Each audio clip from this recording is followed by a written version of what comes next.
What if I told you there's a forgotten practice by many with the power to open doors in the spiritual world? It's not a ritual, nor just a sacrifice. It's a direct connection to something much greater. This is the story of someone who died while fasting and was taken to a place where Jesus himself revealed to her what really happens when a person surrenders to fasting and prayer. What she saw from the other side will forever change the way you understand life. Stay until the end, because this revelation will not only impact your soul, but could transform your destiny. My name is Elena Carter, and I'm 45 years old. Before all of this, I was a registered nurse, accustomed to the routine of the hospital, witnessing life and death up close. But nothing, absolutely nothing, prepared me for what I experienced that day.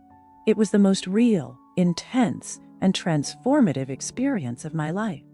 If someone had told me what I was about to experience, I wouldn't have believed it, but now I know. I saw it with my own eyes.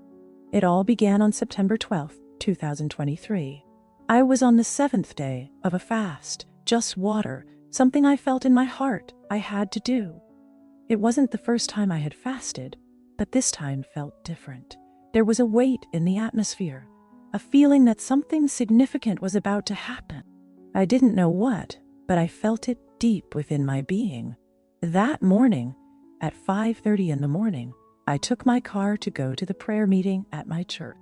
The city was calm, the sky dark, but a light rain fell on the windshield, something unusual for Sacramento in September. As I drove, I had the radio on with worship music, feeling an inexplicable peace, until suddenly, everything changed. A bright light blinded me. For a moment, I didn't understand what was happening, but within seconds, the loudest roar I had ever heard in my life shook me to the core. A sharp impact, excruciating pain, a metallic sound ringing in my ears. I didn't have time to react. A drunk driver in a truck had run a red light and hit me directly on the driver's side. After that, there was only silence. At first, I thought I was still inside the car, but something felt off.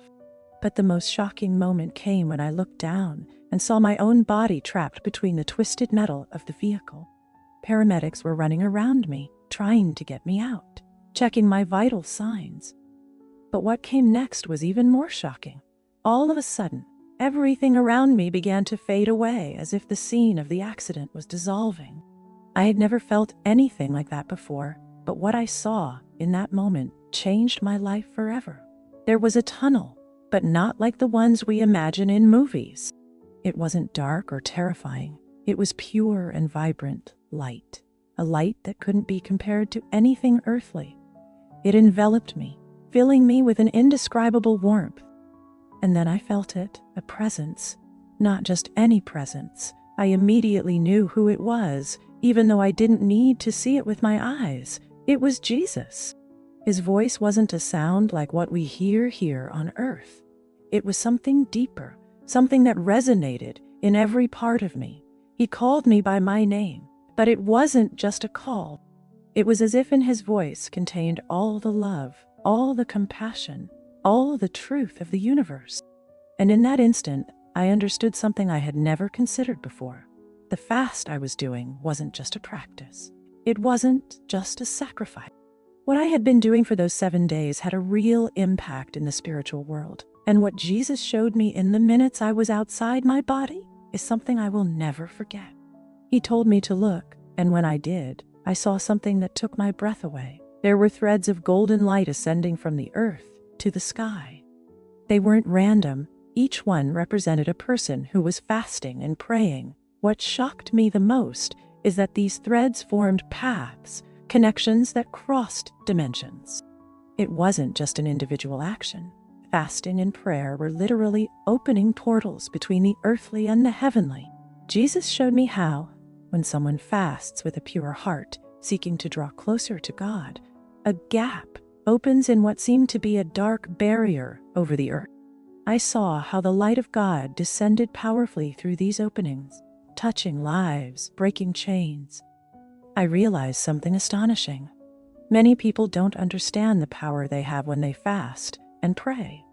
They don't know they are participating in a real spiritual battle where every sacrifice, every day of fasting, weakens dark forces and allows God's glory to manifest more intensely. But what Jesus showed me next was even more shocking. He showed me people who fasted without a real purpose, just out of habit or for appearances, and those people did not generate light. There was no connection between their sacrifice and heaven.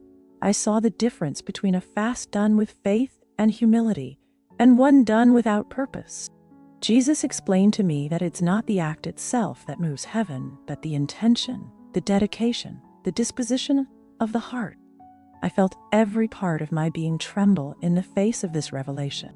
I realized how much I had underestimated the importance of fasting, how many times I had seen it as a mere spiritual exercise without understanding the magnitude of its impact on the invisible.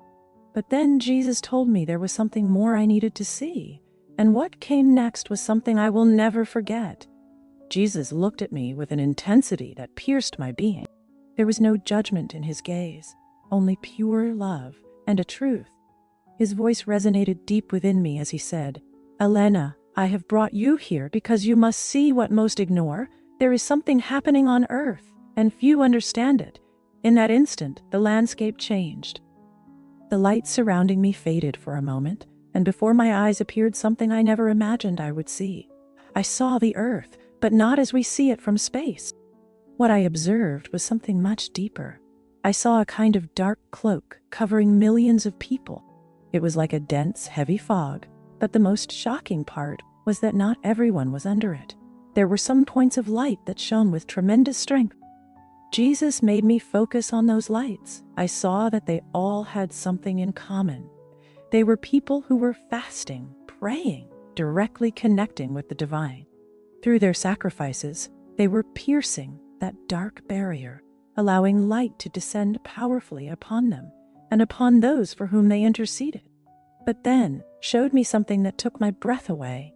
There were others who were also fasting and praying, but their light did not penetrate the darkness.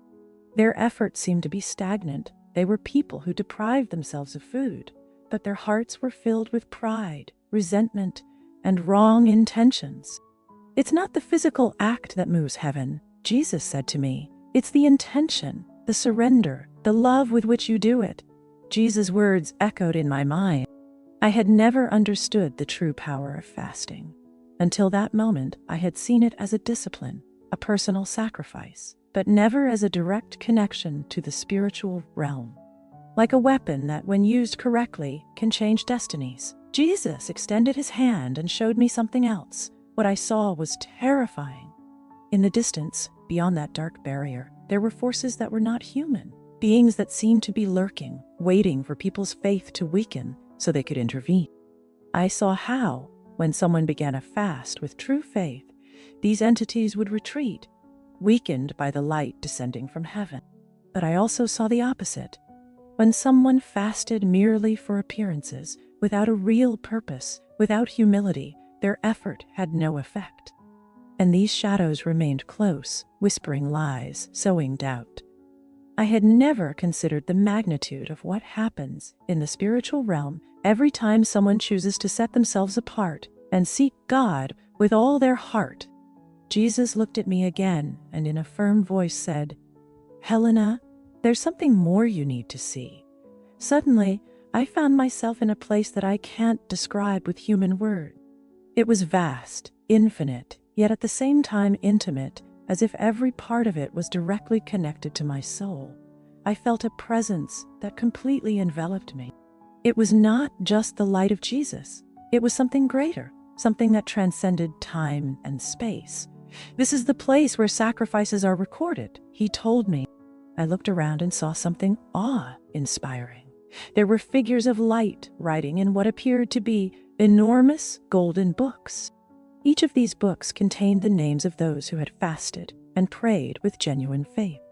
But it wasn't just a list of names. I also saw the effects of each fast, the lives that had been changed, the spiritual battles that had been won, the miracles that had occurred due to the faithfulness of those people.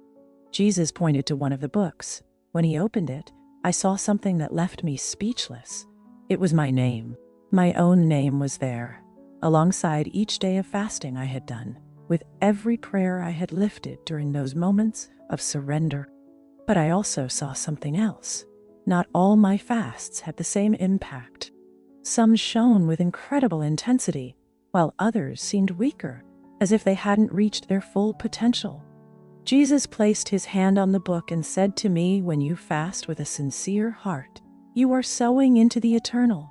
But when you do it without purpose, when your mind is on the earthly instead of the divine, your sacrifice loses strength. This is the mistake many make." At that moment, I understood something I had never understood before. Fasting is not just an act of abstinence. It is a covenant, a direct connection to the heavenly. It is a weapon, a bridge, an opportunity to bring heaven to earth. But then Jesus told me something that left me paralyzed. Not everyone understands this, and that is why they are in danger. At that instant, the place I was in changed again. I was no longer surrounded by that warm and comforting light, but instead found myself in a vast, dark space, though not empty. I felt as if something was watching me from the shadows. I felt no fear, but there was a strange sense of alertness. Jesus remained by my side, and with a simple gesture, the veil of darkness lifted. What I saw left me breathless. In front of me, as if I were looking through a window in time and space, I could observe millions of people trapped in a kind of spiritual prison. No, there were no bars or physical chains, but they were bound by something stronger: deception. I saw people who believed they were fine, who thought their lives were normal, but in reality, they were caught in a cycle of destruction. Some were dominated by pride, others by hopelessness, and many more by apathy. They didn't know they were trapped. Jesus pointed out one of those souls in particular to me. I recognized him immediately, Iran Pasor, a man who had spent his life preaching, talking about God, who knew the scriptures. But there was something that surprised me. He was asleep. He wasn't preaching with power. He was praying, but his words didn't pierce the heaven. He was fasting, but his sacrifice lacked strength. Why? I asked, unable to hold back. Jesus looked at me with sadness and replied, "Because he has lost his purpose. He fasts because he feels he should, but not because he desires to from the heart. His mouth says one thing, but his spirit is far from me." He believes his effort is sufficient, but he hasn't realized that he has stopped truly seeking me. How many fast without really knowing why? How many do it out of habit, obligation, or an empty tradition, instead of as a true commitment? Jesus showed me another group of people. They were also fasting, but something was different. I saw how, in the spiritual world, every prayer they uttered, every day of sacrifice, became a kind of fire that rose and pierced through the dark barrier that covered the earth. I saw how their prayers joined those of others and created something incredible, an explosion of light that weakened the forces trying to keep humanity trapped in lie. It was then that I understood fasting is not just for the one who does it. It is a battle, an intercession, an act of spiritual warfare. When someone fasts in faith with a clear purpose and a sincere heart, their sacrifice not only transforms them, but can change cities, families, entire generations.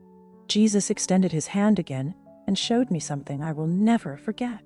I saw a man all alone in his room. He was on his knees in fasting and prayer, and from his mouth came words filled with faith. To the naked eye, he seemed insignificant, just one more man shut away in his room, unseen by anyone. But in the spiritual world, what was happening was immense. Every word he spoke became a flash of light that illuminated his home, his family, and not just that. That light traveled and touched people he didn't even know. Jesus looked at me and said, "This man doesn't know it, but his prayer is saving a life on the other side of the world. His fasting is interceding for someone he will never meet, but who needs his faith to survive." My heart was racing.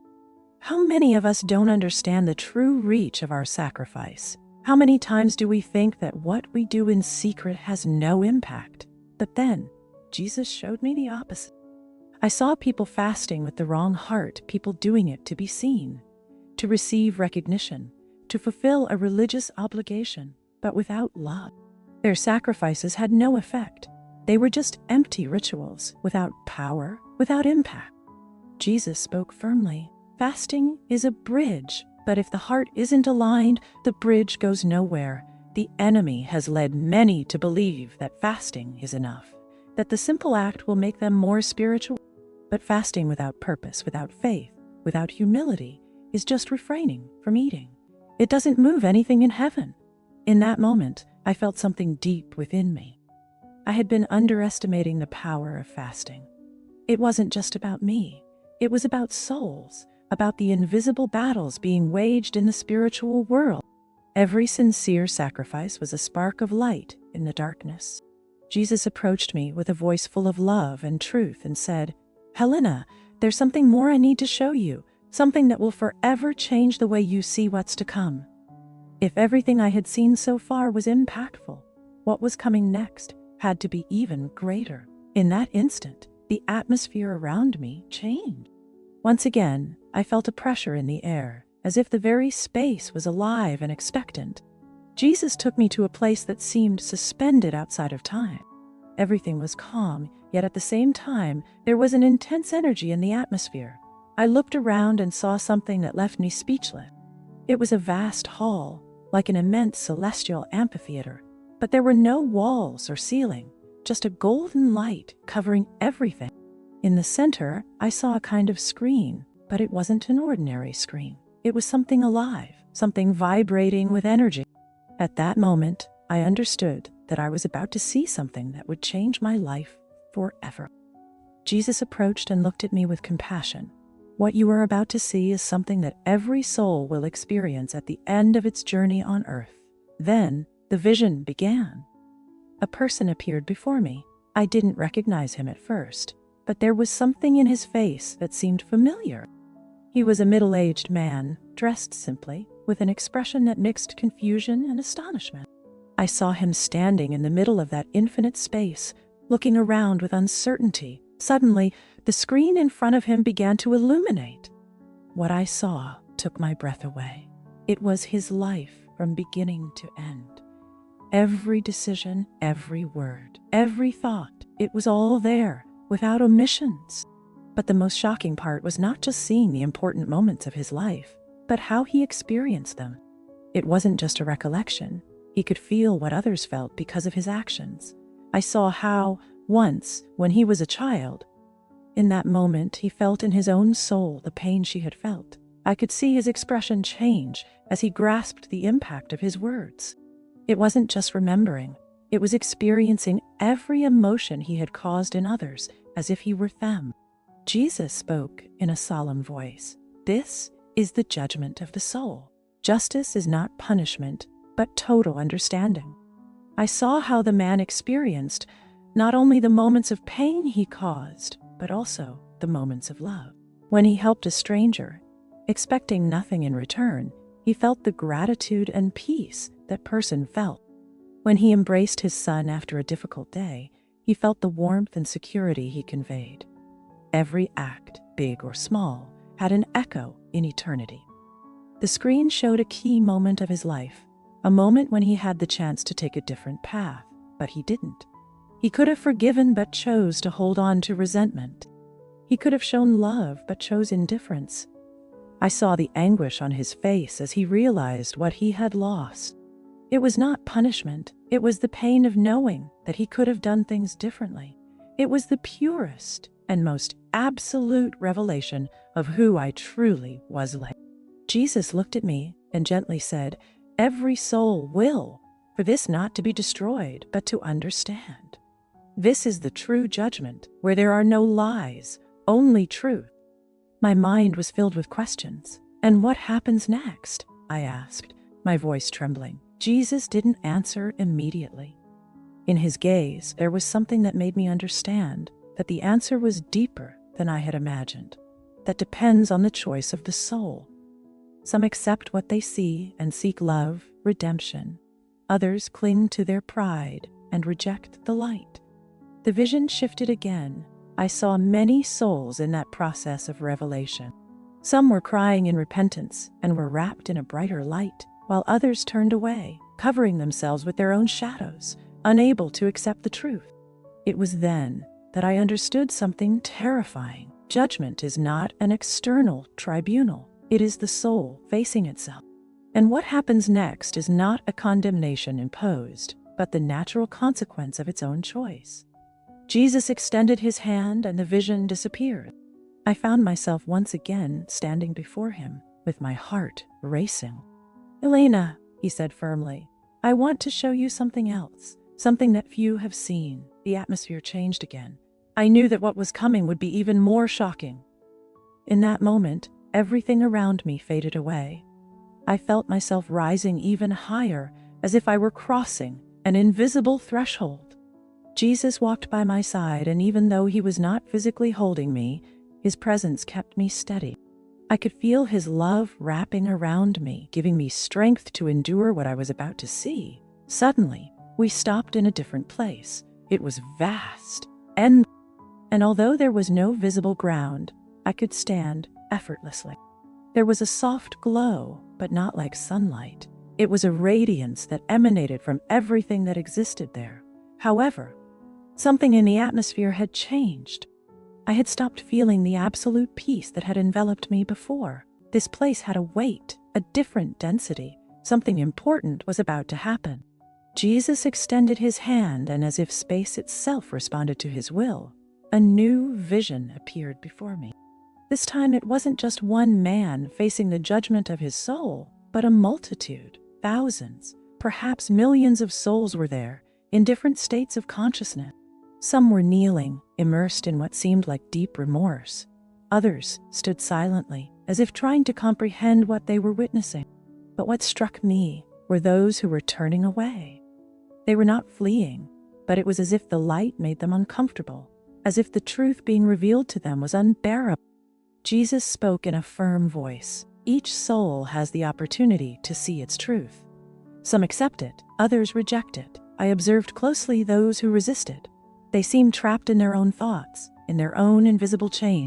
They covered their faces, refusing to look at the light surrounding them. Then I understood. It wasn't that the light punished them, but rather that their own conscience could not bear the revelation of who they truly were. "Why do they do that?" I asked, with a lump in my throat. Jesus looked at me with infinite sadness in his eyes. "Because they still cling to their pride, to their hate, to their selfishness. They cannot accept that it was they who turned away from the truth. And so, just as they lived away from love, they now reject the opportunity to be redeemed." Chill run through my being. There is no hope for them. Jesus remained silent for a moment before responding. There is always hope, as long as the soul wishes to return to the light.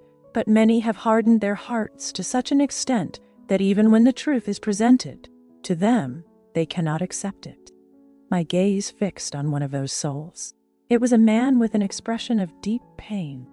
It was clear he was struggling within himself, wanting to move closer to the light, but at the same time, something inside him held him back. It was as if the weight of his own guilt prevented him from moving forward. Then something surprising happened. I saw the light extending towards him, gentle, compassionate, as if inviting him to leave behind his suffering. For a moment, I thought he would take a step forward, that he would accept the love being offered to him. But at the last moment, he stepped back. He covered his face with both hands and moved away even further, retreating into the shadows. I felt a pang in my soul, seeing how his own decision pushed him away. Jesus sighed sadly. It's not the light that drives them away. It's they who choose to distance themselves. The judgment of the soul wasn't a punishment imposed by God, but the inevitable result of what each soul had built throughout its life. My mind was filled with questions. And what about those who do accept the truth? I saw the souls that I had affected, light enveloped in a golden glow. Their faces reflected an indescribable peace. Some wept, not out of suffering, but out of relief, out of gratitude. I witnessed how they were lifted, taken to another level of existence, where the presence of God would be even stronger. The one who seeks the truth with humility always finds their way, Jesus said. Even those who have made grave mistakes have the opportunity for redemption if their hearts are willing to learn and change. I observed how those souls were embraced with love. There were no harsh judgments, no punishment or eternal condemnation, just the natural consequence of their decisions and the chance to grow spiritually. The true judgment was not the end, but the beginning of something greater. Then Jesus looked at me seriously. Helena, there's still something more I must show you. I knew, without anyone telling me, that I was about to see the ultimate purpose of this entire process. My heart, my dear aunt, with strength, knew that what was coming would be the greatest revelation of all. It was as if the entire universe had paused for a moment, as if I stood on the threshold of a truth greater than I could ever imagine. Jesus was still by my side, his presence enveloping me with an indescribable warmth. But this time, her expression was different. There was a solemnity in her gaze, an intensity that made me feel like I was about to witness something profound. Elena said in a firm voice, "Now you'll see what most souls don't understand until it's too late." In front of me, the space opened up as if an invisible curtain were being drawn back. Without beginning or end, it was formed by what seemed like millions of souls. They were like living sparks of pure energy, each with a unique glow, moving in harmony, advancing toward a destination that I couldn't see clearly. Some shone with a dazzling intensity, while others had a dimmer light, as if they were still finding their way. "This," Jesus said, pointing to the river of souls, "is the final destination of every being, not a place of punishment or reward, but the home to which they truly belong." My mind struggled to grasp what I was seeing. It wasn't the heaven we imagine. There were neither clouds nor golden gates, but a state of existence beyond any human concept. It was love. It was unity. It was the true essence of who we are. But then, Jesus extended his hand again, and the vision changed. Now I saw those souls that had strayed from the light. They were not in a hell of fire and torment, as many religions teach, but in a state of isolation. They were souls trapped in their own suffering, reliving over and over the moments of their life when they rejected love, when they caused pain. "Elena," Jesus said sadly, "true judgment is not a punishment from God, a soul confronting its own truth without filters, without excuses. Some find peace in that process, others resist and remain trapped in their own pain." I observed how some of those souls, after a time that I couldn't measure, seemed to come to a realization, as if they understood that they could change, that they could choose to step out of that suffering. And at the moment that understanding was born in them, a light appeared, guiding them back to the river of souls, flowing toward unity with God. "So, there is no eternal condemnation?" I asked with a lump in my throat. Jesus looked at me with infinite compassion. "God never condemns his children, but some take longer to find their way back home." My eyes filled with tears. Everything I had believed about the final judgment, about the afterlife, was crumbling before the truth I now saw with my own eyes. It wasn't about arbitrary punishments or rewards, but about the choices each soul made and the natural consequences of those choices. Jesus turned to me and said with a seriousness that pierced my soul, "Helena, it's time for you to return." I felt a pang of anguish. I didn't want to leave, not after having seen the truth, after feeling the peace and love of this reality. "But I still have questions," I pleaded. "There's still so much I want to understand." "But now, your mission is to share what you've seen. Not everyone will understand. Some will reject you, others will mock. Those who are ready to listen will, and in their hearts, they will recognize the truth." In that moment, I felt a tug. I tried to resist.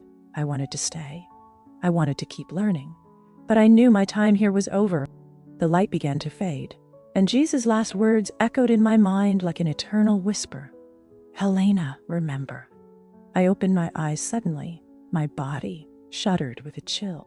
As my chest rose and fell irregularly, I felt the cold of oxygen on my face and the beeping of machines monitoring my vital signs.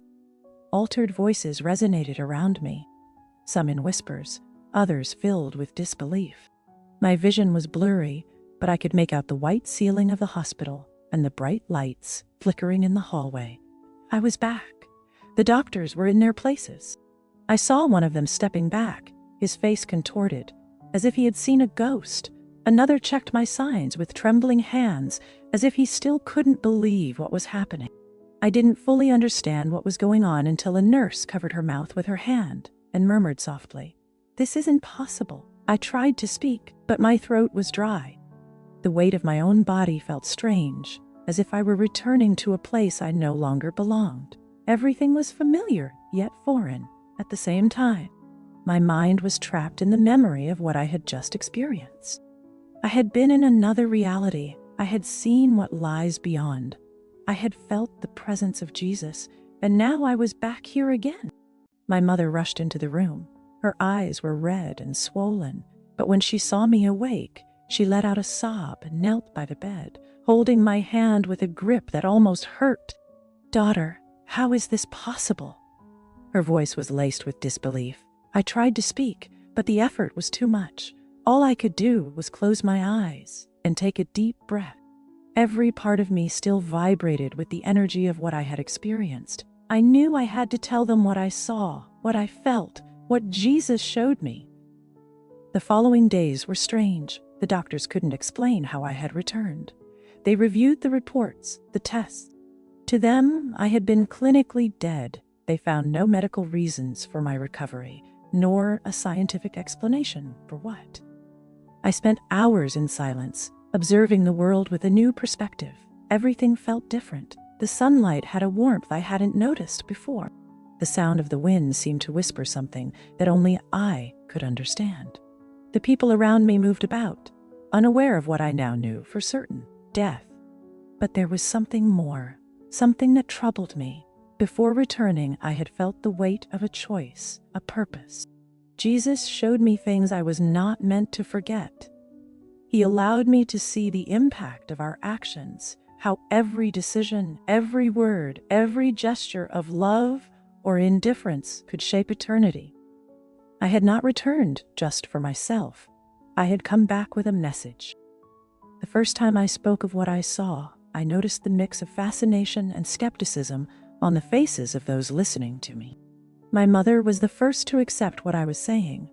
She didn't doubt for a second. Her tears were of emotion and faith, but others looked at me with suspicion. Some thought it had been a delusion, a trick of the mind under extreme stress. Others simply did not want to believe it. But I couldn't keep quiet, so I kept talking.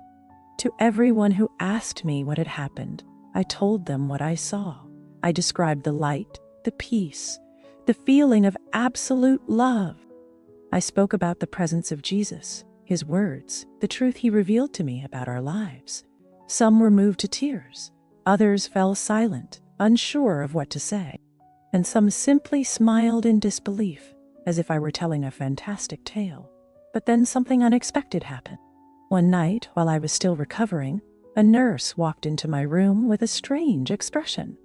She stood at the door, as if hesitating to speak. Finally, she took a deep breath and looked at me seriously. "I believe you," she whispered. I stared at her, not knowing what to say. "I saw something too," she continued, her voice trembling. "I was in a coma for 3 days and saw something, similar to what you describe. But I never told anyone. I thought people would think I was crazy." The air in the room became thick. We sat in silence, looking at each other, sharing something that went beyond words. I was not alone. That was the first moment I realized there were many more people who had experienced the same. People who had crossed the threshold of death and returned with stories that most refused to hear. And I knew I had to keep talking because what I saw, what I felt, what Jesus showed me was not just for me. It was a message for everyone. The days in the hospital became a transition between two worlds. I knew my body was here, but my soul continued to remember what it had seen. Every night when I closed my eyes, I didn't dream of common things. Instead, I relived the light, the peace, the voice of Jesus, the choice I had been given. I could no longer see life as I did before. I would wake up feeling a weight on my chest, not from sadness, but from responsibility. I had been allowed to come back, and I couldn't waste the time I had left. I knew I wasn't brought back just to continue my routine as if nothing had happened. So, I made a decision. On the first day I left the hospital, I paused at the door before stepping outside. I took a deep breath and felt the air filling my lungs. My mother, who was with me, watched me silently with a mix of love and concern. "Are you okay?" she asked gently. I looked at her and nodded. "Yes, but nothing will be the same." And she was right. From that moment on, every word I spoke, every action I took, every person I met held new meaning for me. I began to notice things I had previously ignored: the hidden pain in people's eyes, the hope disguised as indifference, the opportunities we let slip away because we were too busy with what doesn't matter. One afternoon, when I dared to speak publicly about my experience, an older man approached me with tears welling in his eyes. I too saw something when I had a heart attack. He confided in me, but no one believed him. I hugged him without saying a word. His story was just one of many. There were thousands, maybe millions of people with testimonies like mine. But the world silenced them, told them it was impossible, that it was a trick of the mind. But I knew the truth. Jesus showed me what happens after this life. He revealed to me that every action, every thought, every decision carries real weight in the destiny of our souls. It's not about punishments or rewards, as many think, but about a deep revelation of who we truly are. Souls cannot lie to themselves. When they cross the threshold, they see themselves with total clarity. They feel the love they have given and the pain they have caused. And then they understand that life is not just a fleeting step, but an opportunity to grow, to love, to be a light in the midst of darkness. Since then, my purpose has been to share what I have learned, not to convince skeptics, but to speak to those who deep down already know there is something more, but need to remember it. If you've made it this far, maybe it wasn't by chance. Perhaps this message was for you. Don't waste time on what doesn't matter. Don't wait until it's too late to realize how valuable every opportunity is to love, to forgive, to change. Because sooner or later, we will all see the truth. The only question is, will you be ready when that moment comes? If this story made you think, imagine how many more secrets are hidden behind what we believe we know. Don't let this revelation stop here. Subscribe now, give it a like, and activate the bell to discover more impactful testimonies. And now, click on the video you see on the screen, because what you'll discover there could change everything. See you in the next tale.